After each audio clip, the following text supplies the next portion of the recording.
Welcome back to my channel. It's me, Jens, here in Western Australia with glorious weather, as you can see. I mean, we could use a bit of rain, honestly. It's a bit too dry, but for my time off at the moment, this is perfect weather to do all the jobs in the garden, around the house. And I'll show you what I'm up to this week. It's not much with the ponds. I'll really concentrate this week and the next on the block, the gardens, because there's a lot to it's a lot to be done before the winter comes, and it will come eventually, and then you can't do much out here. So yeah, I've done a lot of back burning, all the fallen trees we had over the last year and a half. All the branches I had collected, they're all burned off.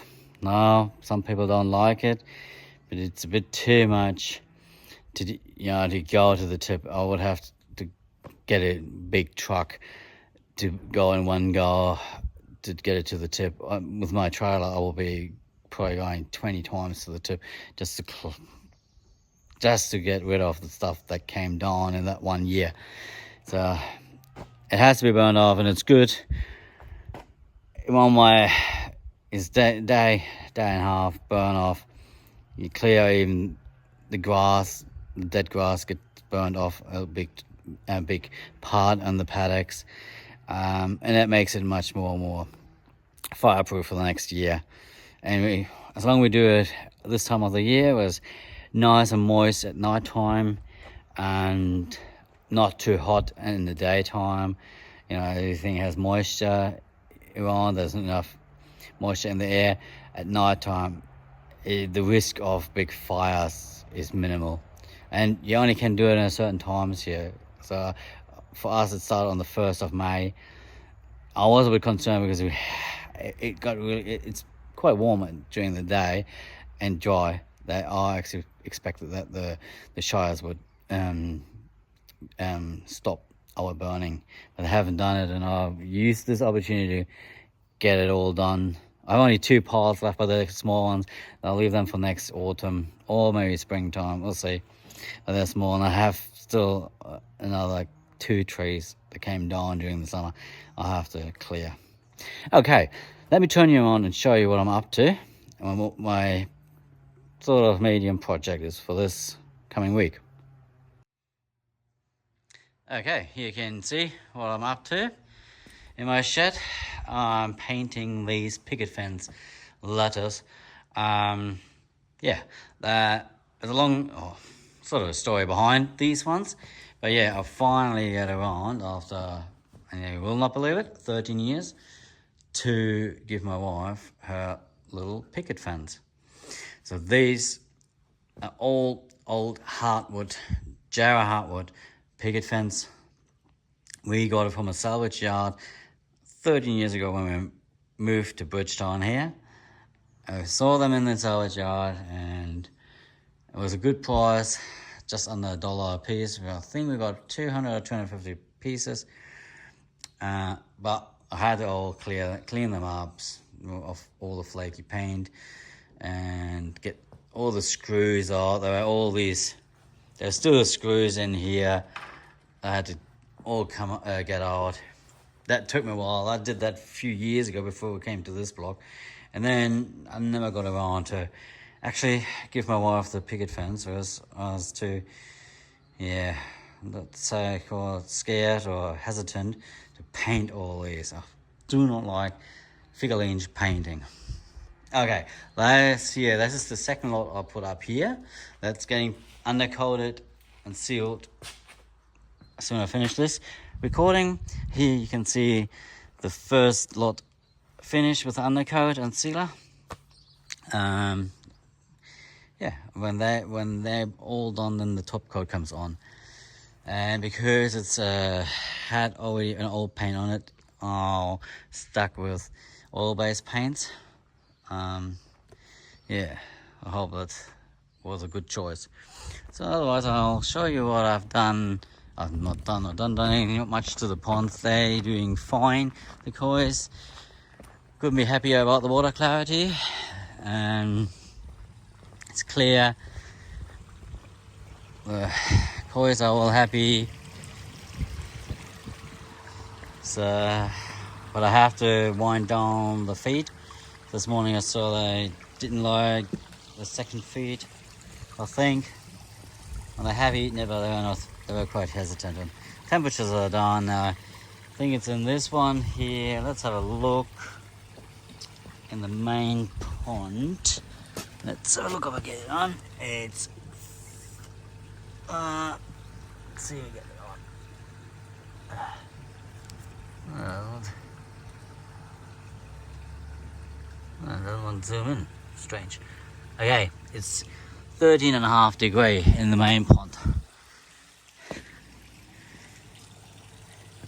So yeah, they're doing all fine. I'm stoked about the water clarity. They're only getting half the feed what they had in summer, so the filter's keeping up really good, even without this UV light. The ground pond is doing fine. There, however, this morning I put about 10 kilos of salt in. I have to check later on. It's all dissolved. I'm trying to get it up to about 0.2.5, 0.3% salt level, because where would I stop, because I got hardly interrupted. So 0.2.5, 0.3% of salt, just make them happy. Because I have one tube sulking a bit on the ground. It's hard to see that at the moment, but yeah. So, and that's will be only for the winter. During the winter, will all then dissolve and disappear again for the summer. So this is this, and I'm showing you now where I'll put the picket fence. So yeah, I don't know. After 13 years now, my wife finally gets a picket fence and comes in front of where our gate is. Well, that's a good spot, and after I cleared everything in front of the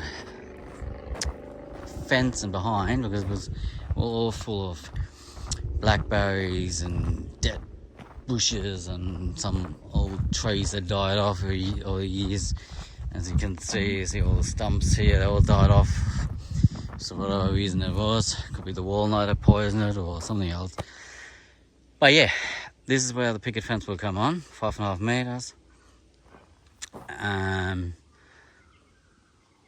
that will hopefully look really good. I think it will look good.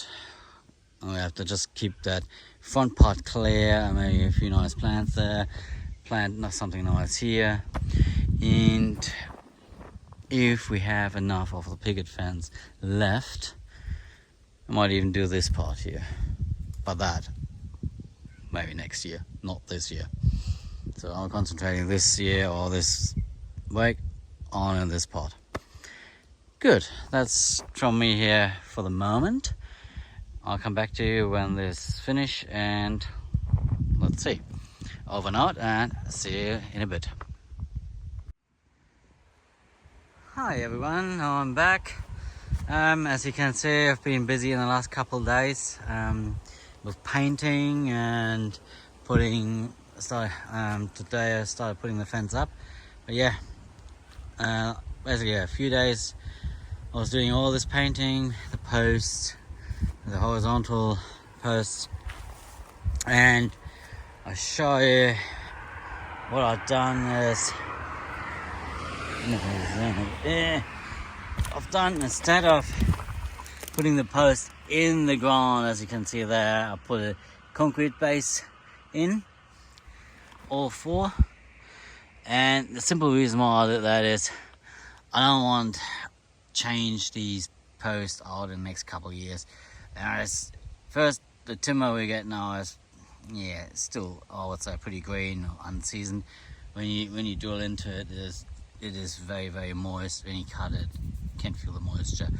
So putting them in the ground, I don't think these posts would last long. So that's why I decided to put concrete in, and it's only a small section. You see it's only 5.5 meter long, that's good enough for me. Just do it right with concrete posts, all level, except I should have known, but I didn't think about it. I thought, well, old days would have been all perfect. Every single hole, if you look at it, every single hole is in a different level. Down there, the same thing. And the funny part is, this was my first one. This first one I used to space out the horizontal ones, those then. So when I put it on, I thought, yeah, beauty, perfect, works. Then I put the second one on, and it completely, that hole here completely missed the beam. So I went in there, and then I got annoyed with that. So I took it all off again, the horizontal one, lowered it, so now it all hits the target, the beam. Now I have to fix that hole there. But otherwise, yeah, I'm very happy so far. It goes good, nice spaces. And yeah, I should be finished by today, at least with putting them all on. And then, yeah, if you see, the one, I'll have to put it all in one level. You know, this slope's done, I didn't go with a slope. I didn't like that, and I don't think on this little section it would not have looked good if I would have gone in an angle down. So I made it all one level, and so yeah, that works really well. Yeah, and I will come back to you when I'll finish this little project of mine, and hopefully my wife is all happy. Yeah, this bottom part here, I will put some timber pieces to close it off, and then I will plant some low-lying shrubs in front of it to soften it up. Yeah, I'm happy so far. Come back to you when I'm finished with it. Okay, it's done. The fence is finished, and we have planted this morning 3 little shrubs.